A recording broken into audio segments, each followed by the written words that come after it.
All right, so today we're going to be playing with around here with a fancy new app that, again, like I said, is completely and awesomely free. So we're going to be using that. Okay. So the very first thing we're going to do is we need to start off by making a new selection. You'll see that it's going to automatically come with one, which is their Apple. And if you click on it, what's kind of neat about it, about their stuff, is that it'll actually give you the ability to kind of play it. So you can kind of see the process that they go through in developing up a digital medium. So kind of go through and play it up for you so you can kind of watch along with them. Now, I want you guys to have the ability to not only follow along with this kind of stuff, but obviously create it yourself. So the very first thing we need to do is hit the little plus up in the corner there, and we're going to create one. Now you're going to see right here, it has listed the scale. I can hit the little spinny icon there, and that will rotate it around from landscape to portrait. I could do maybe an iPad Retina, a little bit bigger. I can make my own custom canvas size. So if I know I'm going to print, let's say, to a poster, and I know how big the poster is, I can just type those pixels in and be good to go. For our sake, we're just going to stick to regular old iPad. It's a pretty good resolution. It shouldn't limit you by any means, and yet it isn't going to be gigantic enough to take up all the space on the iPad. Bless you. We will have these. I have them signed out until about Wednesday. We may not need them that long. We'll kind of gauge by time and how quickly you guys go. So go ahead and hit create. It's going to give you a brand new canvas, just like this. Whoa! If you do a pinch, you can pinch zoom just like you would with a photograph. Same thing. Okay. So. Excuse me. So here's what we got. Here's kind of our basic breakdown. So you're going to see all of the buttons are kind of down here on the bottom of your iPad. I'm going to start on the left-hand side and we'll work across. So left-hand side, we've got this black square. If I click on that, it gives me a huge color selection. Okay. Notice I've got this big wheel here, and that big wheel keeps on turning. What that big wheel does is basically allows me to select a generic kind of color. So okay, I want orange or green or whatever. So I'll say green. Then I got this big cool square, and the big cool square allows me to show how much black or white I want. How pure is that green? Do I want super neon green, or a little bit darker green, or pure black, or gray, or white? So it allows me to kind of move throughout here, and I'm going to say, I don't know, I'm feeling kind of a mossy green. Below that, you'll see there's this little dial right down here. This little guy is going to show your opacity, basically how transparent something is, how see-through it is. You can see as it gets way down here, it's basically 100% transparent. And it's going to show you a preview in this little tiny circle that you can see is kind of changing as I adjust the bar. So lots more green. Whoa, super transparent. Okay? So for right now, just for the sake of the argument, go ahead and notch down the transparency all the way down to like half. Somewhere in the 50% kind of range. Okay. So we've got kind of a transparent color. I don't care what color you pick. All right, so we're good on the color. The next step, or the next little icon on the bottom here, is a little paintbrush. If you click on that, it's going to give you a cool little pop-up. Oh, or not, sorry. That's going to select it, I apologize. Then I can select an eraser as well. The eraser, surprise, erases things. Both of these, what's nice about the paintbrush or the eraser is that I can change the brush that I'm using. So think about like whenever you're using a kneaded eraser in real life, how you can kind of rip it and get kind of a fuzzy edge with an eraser. You can do the same thing here. If I want to kind of have a faded edge, so as I'm erasing it's not too super clear or anything, I want it to kind of fade away, I can go to my eraser, like it's selected right here, and then I can click on that little swiping kind of flat S shape. It stands for my brushes. And this gives me a wide array of different preformed brushes. Okay? So if I wanted to erase with little speckle dots, I could. I can change my eraser to that. But let's say, and again, I'm going to have you grab one. Grab whichever one you don't really like. Grab one that you're not a big fan of. I'm not a big fan of these weird little curly Q things. Grab one that you don't mind messing around with a little bit. If you look, there's a little tab that says Edit. Do you see that little bit on the upper, upper right, or excuse me, upper left? So if I click on Edit, it brings up this huge menu.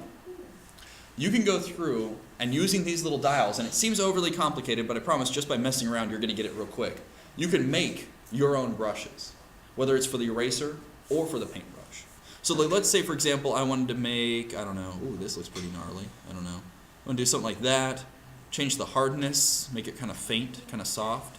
Change the intensity, the angle of that little icon. What it's basically doing, just to kind of give you a breakdown, what it's basically doing is it's taking this little icon that I've selected up in this row right here. It's taking this little tiny fuzzy circle that I have selected, and it's duplicating that a multitude of times. So as I go down, I can change the spacing, and the spacing is going to make it pretty far apart. Now I've got like weird little speckles. See this? So if I change the spacing, it changes the spacing between that singular icon. I can change the jitter, the scatter. So is it more aligned or more apart? Change the scatter. I can change the dynamic angles of these pictures, the overall weight, how much does it taper at the beginning, or the intensity, how much does it taper at the end. Right? You can really adjust this. So again, what's great about working digitally, this is every single brush ever, because you can make them yourself. You know what I mean? You aren't limited to what you can go out to the art store and buy. This is every brush ever in the history of man. Okay? You want a certain kind of texture? Bam, texture, we got it. Right? So anyway, so those are kind of your basic brushes, and you can make and edit all of these, or you can stick to a basic kind of prefab or pre-made brush. So go ahead and grab the little paintbrush here down at the bottom. See this little guy right there? Go ahead and grab him so we can actually start painting. We've got our brush selected. And then there's this little dial down here at the bottom. Kind of scrolls all the way across, right? That little dial is showing you the scale of your paintbrush. Okay? So if I go way down to 1 pixel, it's a teeny tiny little dot. If I go way up here to 512 pixels, it is a massive beast of a paintbrush, right? So again, it's just like having every paintbrush ever. If I suddenly need a bigger one, I can grab it. Okay? So go ahead and grab a certain scale. I'm gonna do 15 for mine. Doesn't really matter. The final little icons I just want to show you real quick are in the bottom right-hand corner. You'll see there are 2 kind of curly Q looking things. One pointing to the left, one pointing to the right. Those are your undo and redo buttons. So again, think about, you've often had a time whenever you're drawing a picture and you think, crap, why can't I take that one pencil line back? Or I'm not sure if that one line should be there, but I know if I put it down, it's going to be permanent. Think in art too, I had you guys work with ballpoint pen. I mean, that is permanent, you know? What's great about this is we have that undo button. So if I do something and I mess it up, I just undo it. Simple, okay? I've got a little gear cog right back there, and that's going to allow me to do a couple other effects. I can change the color balance, the hue and saturation. I can flip the entire thing, or the entire canvas, and I can transform it as well. So if I wanted to kind of rotate and turn things, I can do that. We'll come back more to those gears in a second. The last thing I wanted to show you is the little tiny squares in the bottom right-hand corner. You see, there's little tiny squares with a number 1 in them. Bless you. If I click on that, it's going to pull up this tab. This tab is your layers tab. Now again, if you had digital design, then you already know the infinite value of layers. Because if you thought a back and forth button, if you thought like an undo button was good, layers are better. Okay? Because here's what's great about layers. Let's say I've got layer 1, okay? And let's say I start drawing, so here's my drawing. It looks great. Here he is. Oh yeah. Alright. He's so happy. Look at him. Right? Yes! Awesome. Okay, so this is my picture, right? Now I want to add hair to him, right? But sometimes if I had a whole lot of hair, it's like, okay, well I can undo it. That doesn't look good. I had a whole lot of hair. Well, that's perfect, but I want it like 2 inches higher. How do I do that, right? So what I can do is this. Go into my layers menu, okay? There's a little tiny plus up at the top. Hit that plus and I get a new layer, number 2. Okay, and I'm going to explain what all these little things mean to you in a second. But I make a new layer. Now what's neat is, imagine that I'm drawing on planes of glass, right? I've got one down here, and then I've just put a new plane of glass right on top, right? Now, what's going to happen is I can draw all I want. And it looks to the naked eye like this is one big continuous piece, right? But what I can also do is I can adjust these layers, and I can change things. So let's say I wanted to transform a little bit. I can start, because this is on a separate layer, I can move this around, like so. And if I drew like the perfect eye or the perfect piece of hair, but it's just a little bit off, well, I can easily just move it to fit his way cool hairdo. I can move it around. See that? I couldn't do that if these were on the same layer because I would move them all together. Does that make sense? So let's show you some more fun stuff with layers. So as you can see on your layers menu, on the in the actual square, on the left-hand side, there's a little eyeball, a little lock, and a little tiny checkerboard, right? The lock, surprise, allows you to lock this layer, so I can't affect it at all. I can't draw on it. I can't move anything around on it. It is done. So if I ever think about our anatomy drawings, if you had a way of like, you drew the perfect, nose, and you don't want to mess it up, now you can just put on a layer, lock it down, and it can't be adjusted. No one can mess it up. It's perfect, right? I can also unlock, obviously, to edit things. I can hit the little eyeball, and the eyeball makes it quickly transparent. It's still there, it still exists, but it makes it so that I can't see it. So if I wanted to see what my guy looks like bald and with hair, and do I like this better or worse, maybe I do 2 or 3 different types of hairdos, and I want to see what each one of them looks like. Well, I hit that little eyeball, and it changes up the game. I can also, on the right-hand side, you see there's these little tiny white lines over on the side. I don't know if you guys can see those. Right there. See them? Those little white lines right here, if I click on those, I can reorganize my layers. So sometimes, again, imagine drawing on a pane of glass. If I have something that's kind of on top and I want to flip-flop it around, I just grab my layer and move it around super quick. Now, maybe I've got my hair toupee and I really like it. In fact, I like it so much I want more of it. Exactly the same hair piece, exactly the same layer number 2. I can duplicate my layer, just copy-paste. Instead of hitting the little plus in the top right-hand corner, I hit that little plus that has like a little tiny squared edge around it. If I hit that, now I've got 2 hair pieces. So I have 2 different hairs that I can kind of play with and move around. Right, 2 different layers. Finally, down way in the bottom there, down here, there's a little tiny slider. That little slider will adjust the opacity. So let's say, for example, I'm going to turn off that one, grab my hair piece and drop the opacity. It makes the hair kind of fade away. See how I can play with that? Kind of let it fade away. Okay? Now, the last thing, now that we have multiple layers, if you go back to that little gear cog and hit the word transform, it's the very bottom one. Now I'll let you play with all of these. They all do different things. Desaturate pulls out the color, you guys know that. But if I hit the transform key, what it allows me to do is to move and scale these pieces. I can rotate these pieces. So if you ever draw like the perfect hair, in this case this is of course the perfect hair, and I wanted to use that perfect hair over on this side, cool, looks great. Now let's say, okay, I love that perfect hair so much, I want to duplicate it again, and I want to transform it again, and this time I'm going to drag it down, and I want to make it into like a weird little Hitler stash, right? And then, God, I love this hair so much, it's the perfect hair, I'm going to duplicate it again, and this time transform it again, and I'm going to turn it into a unibrow, right? This guy is really hairy and pretty awesome, just like me, only minus the hair. So those are the absolute positive basic overview of the overlying area that we're looking at. Does that make sense so far? Yes. Okay. I want to show you one final technique before I let you guys just totally jump in. Okay? So I'm going to do this real quick. I'm going to go back to the gallery. I'm going to make a totally new page, a totally new creation. Okay. So if you would, just for the sake of argument, just follow along with me real quick, just so that I make sure everybody's on the same page. Okay? So just pause what you're working on. You can come back to it. Okay, so first thing, before I start anything, I'm going to open up my layers menu. I'm just going to automatically, this is just kind of a good rule of thumb, I'm going to start by making 3 layers. You can make more or less if you want to, but I always kind of start off knowing that I'm going to use the layers menu, so I want to have more than one layer already prepped and ready. Okay? I'm going to grab my first layer down here, layer number 1.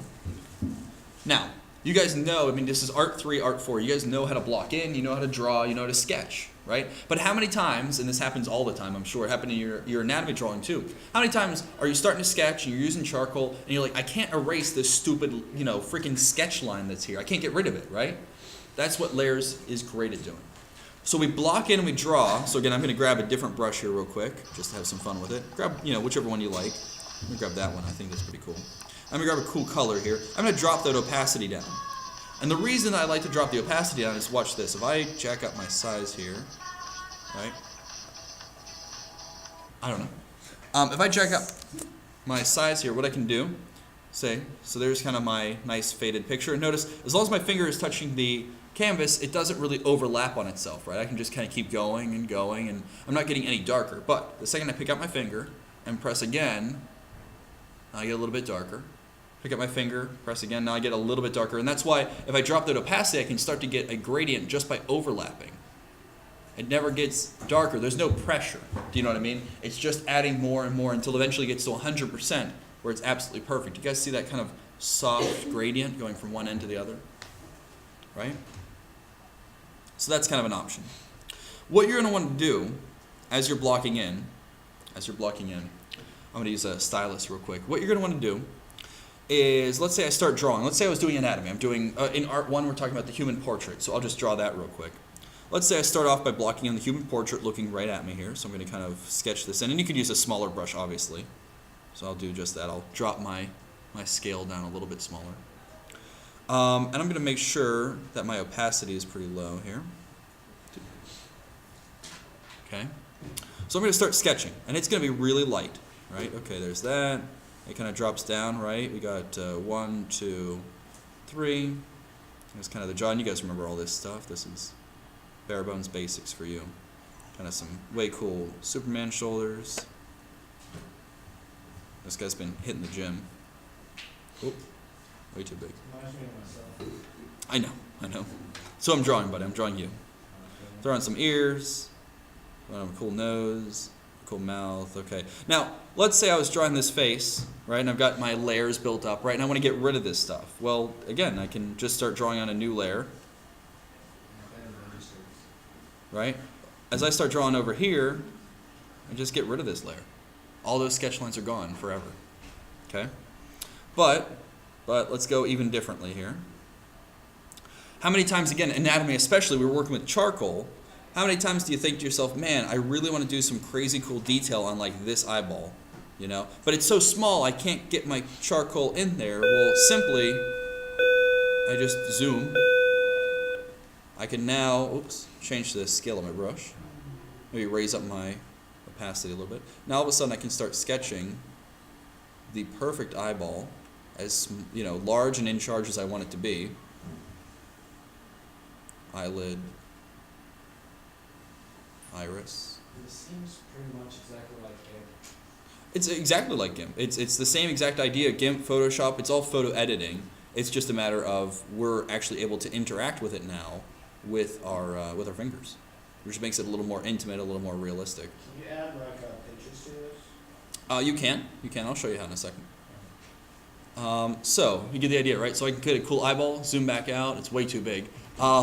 Zoom back out, but you get the idea, right? I can block things in big, you know, get that nose down how I want to do it. Block these in how I want them to be. So you make them on a separate layer? Yes, totally. And here's the key. You know, keep going with layers. Eventually it will stop you. Eventually it will be like, all right, dude, you got enough layers, right? So you just quickly delete one out just by selecting it, hitting the little trash can up in the top there, and whoop, gone forever, right? There are plenty of other things that you can do to really adjust them, and I want you guys to play around a little bit. But what I want you to think about is making these layers, just like in GIMP, just like in Photoshop, making these layers of slowly but progressively, blocking things together and blocking them in, right? Now again, remember that this is brushes. This is a little bit of a basic app because it is free.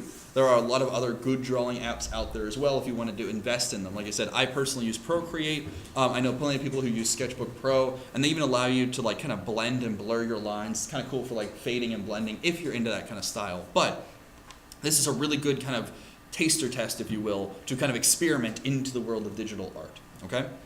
So please mess around. Have a good time with it. If you run into any problems or you're trying to get a certain technique and you don't know how, talk to me. I'm pretty well versed at this point using digital mediums, so I should be able to help you guys out. That being said, let's get you guys to have an elementary school drawing to redo.